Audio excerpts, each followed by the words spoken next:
संक्षिप्तमा केही कुरा राख्नको लागि म रघुजी पन्तलाई समय दिन्छु।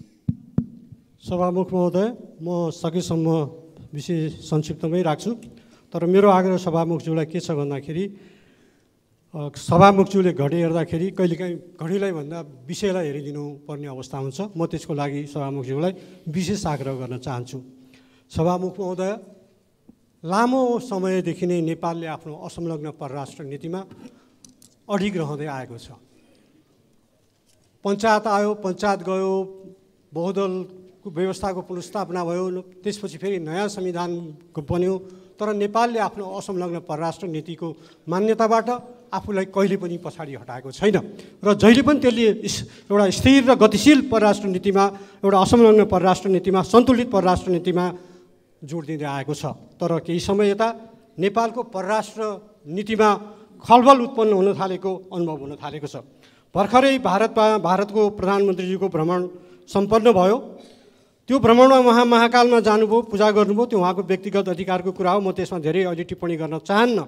तर त्यहाँ हाम्रो प्रधानमन्त्री, हाम्रा मन्त्रीहरूले गेरुवा वस्त्र लाएपछि हुँदा अब त हाम्रो राजदूतले पनि विचारमा समेत गेरुवा वस्त्र धारण गर्न थालेको देखिँदैछ। कान्तिपुर जुन 22 अर्थात् को कान्तिपुर दैनिक र यी कान्तिपुरमा जेठ 21 को, यही जेठ 21 को, जेठ 29 को कान्तिपुर दैनिकमा र यी कान्तिपुरमा चाहिँ हाम्रो भारत स्थित हाम्रा राजदूत शङ्कर शर्माको इन्टरभ्यू आएको छ।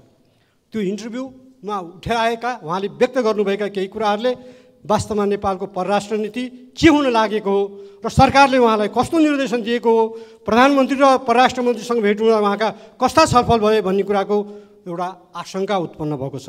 उहाँले आफ्नो इन्टरभ्यूमा भन्नुभएको छ, यो मसँग छ, यो उहाँको अनलाइन इन्टरभ्यू, त्यसको कपी र अर्को उहाँले कान्तिपुरमा दिनुभएको, यो दुइटै मसँग यहाँ अगाडि छ सभामुख महोदय। र त्यहाँ उहाँले के भन्नुहुन्छ भन्दाखेरि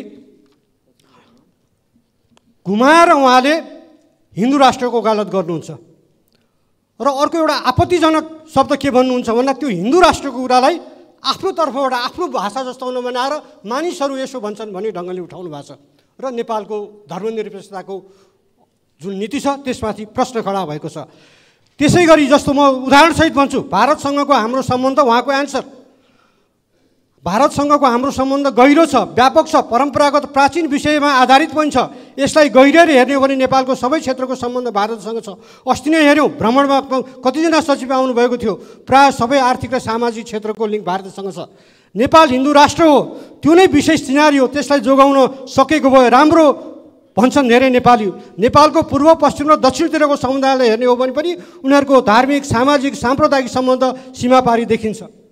र अर्को एक ठाउँमा पनि उहाँ के भन्नुहुन्छ भन्दाखेरि यो नेपाल चाहिँ हिन्दू राष्ट्र, नेपाल हिन्दू राष्ट्र हो, त्यो नेपालको विशेष सिनारी हो, त्यसलाई जोगाउन सकेको भए राम्रो हुन्थ्यो भन्ने सबैको धारणा देखिन्छ।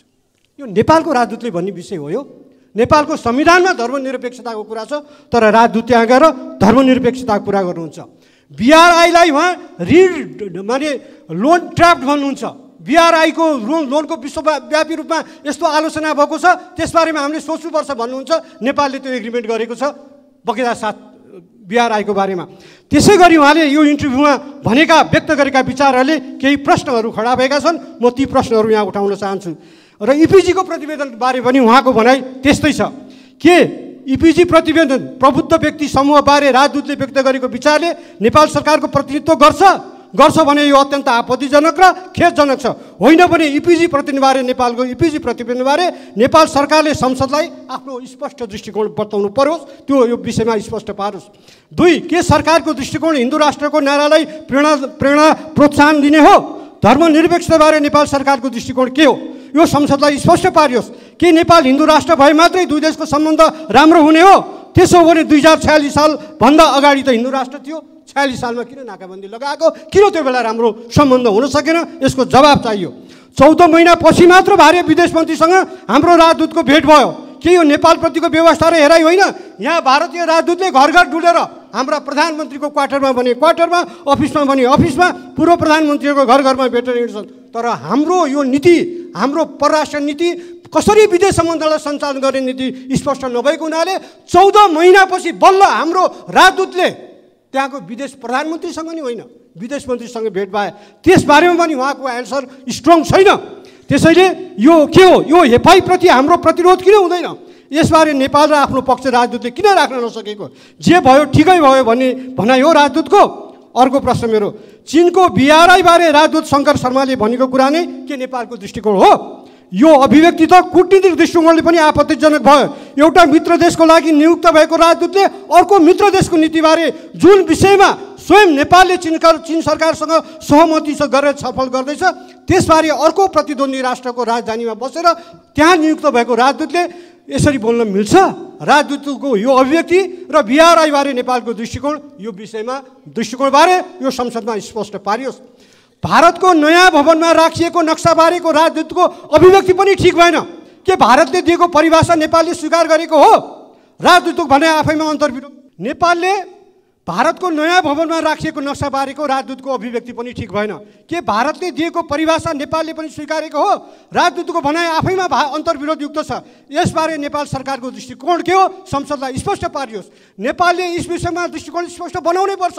ग्रेटर नेपालको नक्सामा सुगौली सन्धि र अघिको नेपाल र पछिको नेपाल स्पष्ट छुट्याएको छ। त्यो बालेन शाहले अफिसमा टाँगेको नक्सा हेर्नुहोस्, त्यहाँ सुगौली सन्धि अगाडिको र सुगौली सन्धि पछिको नेपालको स्पष्ट देखिन्छ। तर भारतको नयाँ संसद भवनमा रहेको मुरान नक्सामा कुनै ढङ्गले पनि अहिलेको र पहिलेको भनेर नछुट्याइकन समान रङमा वर्तमान भारतकै अङ्ग जसरी देखाइएको छ। भारतको नयाँ संसद भवनको उद्घाटनपछि भारतका संसदीय मामिला तथा कोइला मन्त्रीले ट्विट गर्दै भने, अखण्ड भारतको नक्सा राखेर ट्विट गर्दै त्यसको वर्णन गर्दै भने सङ्कल्प स्पष्ट छ अखण्ड भारत।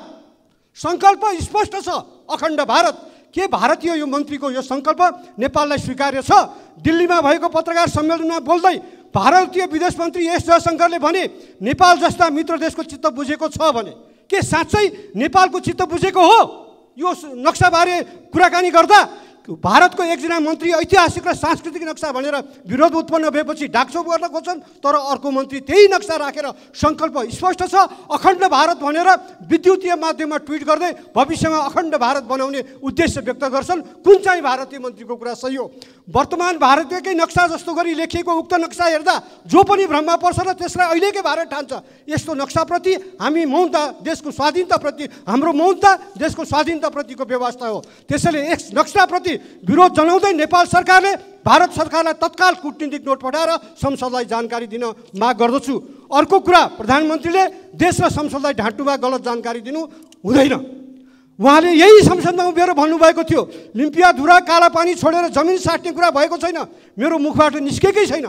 त्यो त केही विशेषज्ञहरूको भनाइ हो भनेर चर्चा मात्र गरेको हुँ। के सत्य त्यही हो? त्यसमै तपाईँ आफैले पत्रकार सम्मेलन भनेर भनेका कुराहरू के हुन्? म 5 वटा पत्रिका यहाँ मसँग छ, त्यसको कटिङ त्यसको हेडिङमा छ। उहाँले दिल्लीमा प्रधानमन्त्रीसँग भेट भएपछि नेपालीहरूको पत्रकार सम्मेलन राखेर विकल्पको बारेमा छलफल भएको छ भनेर भन्नुभएको छ। तर यहाँ यो त विशेषज्ञको कुरा हो, मैले उच्चारणै गरेको छैन भनेर भन्नुभएको छ। त्यसैले सभामुख महोदय, यी विषयहरूमा सरकारको स्पष्ट जवाफ आओस्, नत्र भने हामीले यो विषयलाई अत्यन्त गम्भीरताका साथ अगाडि बढाउन थप पाइला चाल्नु पर्ने हुन्छ। म अहिले यति नै भनेर सरकारको यी विषयहरूमा सरकारको ध्यान आकर्षण गर्दछु र स्पष्ट जवाफको माग गर्दछु। धन्यवाद। सत्य, तथ्य, निष्पक्ष अनि खोजमूलक समाचारको साथमा एभरेस्ट न्यूज।